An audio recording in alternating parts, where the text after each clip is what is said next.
Good day, folks. Sean here from Air Photography. So this is my 30-day review of the DJI Avata.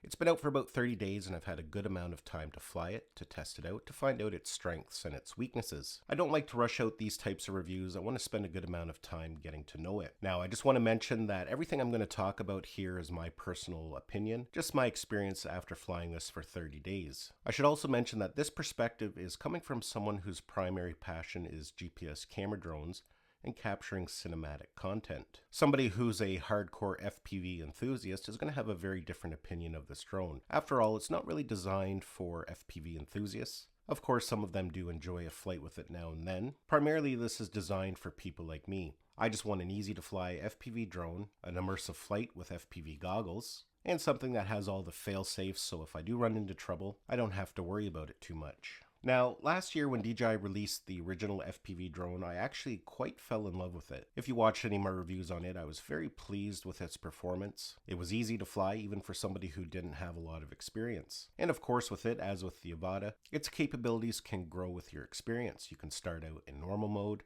and sport mode, and then of course you can move into manual if that's something you choose to do. But with the DJI FPV drone, that wasn't something that you had to do. You could still get that immersive flight and nice dynamic content without even having to put it into manual mode. Of course, the camera on the original FPV drone wasn't fantastic. It was decent, and you could get around that by attaching something like a GoPro on the top. But of course now we have the Avata, and this thing has been improved in many different ways.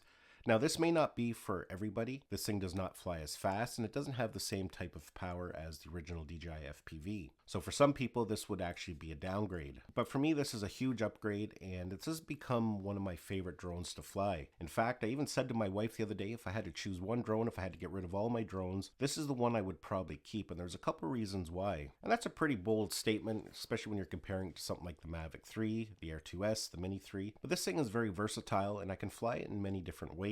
Now, of course, it doesn't have the capabilities of some of those drones, but it is very appealing to me, and I'm going to go over a few reasons why this has become one of my favorite drones to fly. So the first reason is the build quality and the durability. This thing is literally built like a tank. Myself, I've probably crashed this thing, I don't know how many times, I would say upwards of at least 50 times. And other than being covered in grass and grime, this thing doesn't even have a scratch on it. Now, most of the time that I'm crashing it, it is in foresty areas, so a lot of foliage, grass on the ground. Crashing this into concrete, asphalt, or rocks most likely could do a little bit more damage. But it's one of the things I really like about this. As much as I love the DJI FPV, I could never really fly it the way I wanted to. It was just a very fragile drone. One good hit and the thing would be destroyed. So most of the time when I was flying it, I was way up above the tree canopy, big open areas, which is fine. It looks really good like that. But myself, I really wanted to fly through the trees, go through small openings, get some nice risky shots. But with the DJI FPV, I just never felt comfortable doing that. But with the Avata here, that's no longer an issue. Not only can this thing take a crash if you hit something, but a lot of the times when you're going through foliage, leaves, small branches, weeds, this thing will just push right on through. Just due to these ducted props, those kind of obstacles don't really affect it. Unlike the FPV drone, if you were to hit like even a small branch, quite often that would make the drone crash to the ground. On top of that, if you hit larger obstacles like a tree trunk, chances are this is just going to bump right off it and keep on flying. Now, of course, that will be different depending on how you hit a tree and the speed at which you're traveling. In that case, this thing will fall to the ground, but you don't have to really worry about it being damaged. You can just use turtle mode, flip it over, and off you go again. Turtle mode actually works really good on this drone. Of course, it doesn't work in every situation depending on how it lands and what's around it. But again, due to the ducted design, even in tall grass, quite often you're still able to flip yourself over. On top of that, they have made it somewhat repairable. They do have some components that you can purchase on the website.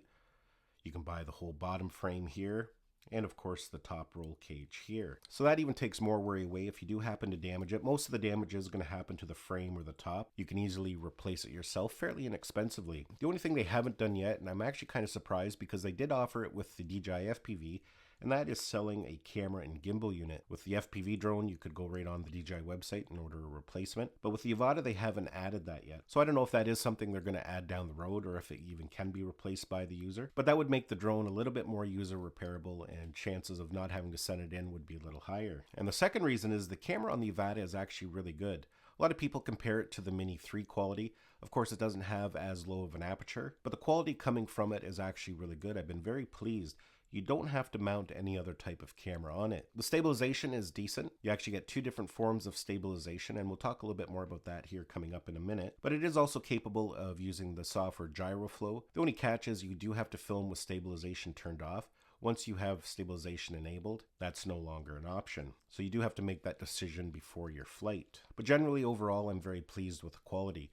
You also have the option of filming in a flat color profile, desynlight. The only problem with filming in desynlight, depending where you're flying, how you're flying, is it makes what you're viewing in the goggles flat as well. So it can be very difficult to see small obstacles, especially when you're flying in forest environments, thin branches, and all that stuff around.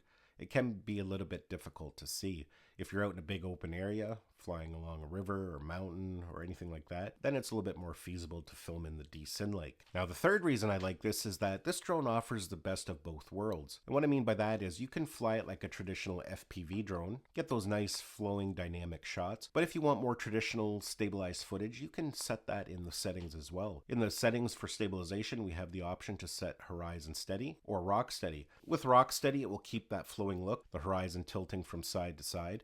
With rock steady, it'll keep your horizon completely locked, and that gives you that more traditional drone look. So to me, in that aspect, it makes this drone very versatile.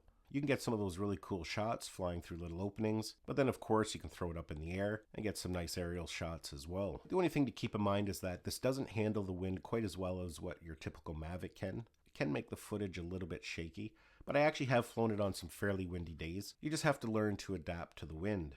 Now, the fourth reason I really like this is its portability. We all know that the original FPV was not very portable just due to its awkward shape, and of course having to remove the propellers for most cases and bags just made it a little bit inconvenient to travel with. You almost had to have a dedicated bag just for it. If you had a lot of other gear you needed to bring with you, another drone, filming equipment, quite often you ended up having to bring two different bags with you. But the Avata and the new Goggles 2 are nice and compact, so you can usually slip it into most style of backpacks. Even on my e-bike, I have just a little bag attached to the back, and this thing fits in with the controller and the goggles with no issue at all, and still have some room to spare for other gear. In that aspect, this is just much more convenient to travel with, and I tend to bring it with me more often now. So with all that, I've been thoroughly enjoying this drone.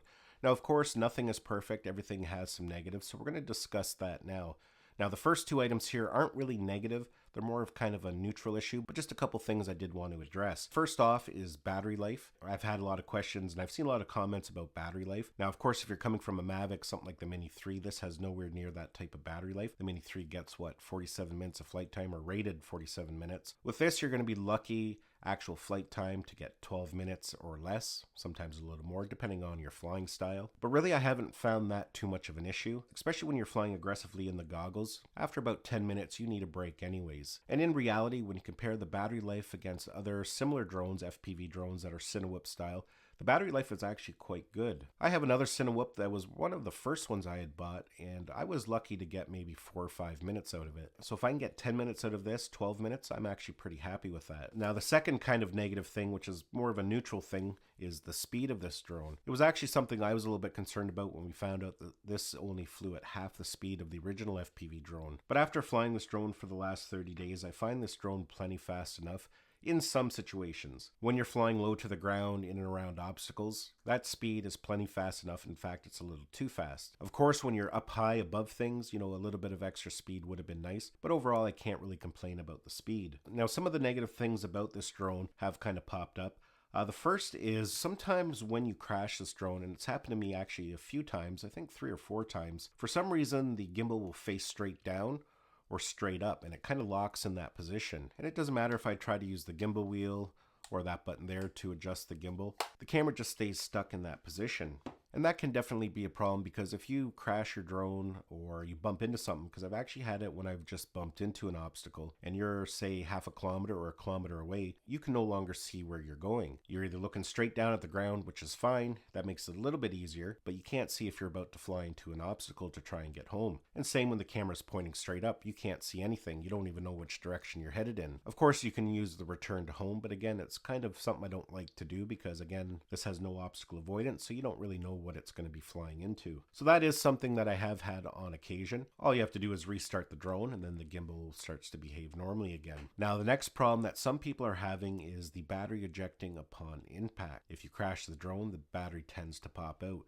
Now, it's only happened to me once, but quite often when I'm flying, as mentioned, I'm in a forest, there's a lot of foliage, so my impacts are not too hard. But that becomes a really big problem because if you do crash the drone a fair distance from you, you need the battery in there in order to locate it. You want to have the GPS location, or you want to start the drone beeping, or use turtle mode. That battery needs to stay connected in order for those features to work. So that is an issue. It's obviously something that DJI can't fix because it's kind of a physical problem. But there are third-party manufacturers coming up with different clips, different ideas to help keep that battery in. Now lastly, before I go here, I want to talk about the new DJI Goggles 2. There's been a lot of different opinions about them. Some people are really enjoying them. Some people prefer the older style goggles, the V2s, better. Myself, I actually like the new style. I like just the size and compactness of them, and they actually fit me quite well. It's like these ones are actually custom designed for my face. I have zero light leakage, whereas other people are complaining about a lot of light leakage. So it's going to all depend on your face shape. Everybody's face shape is different. So there's no right and wrong answer there. Some people say they work well, others don't. But the clarity in these are just incredible compared to the V2s. I didn't think there was going to be that much different going from the 810 to the 1080, but there is quite a bit of difference there. I did make a video shortly after the release, and one of the things I talked about in there were a fogging issue that a lot of people were having. And I stated in that video that I wasn't having any fogging issues at all, and that was after about 10 flights. Now shortly after I uploaded that video, I did make a note on it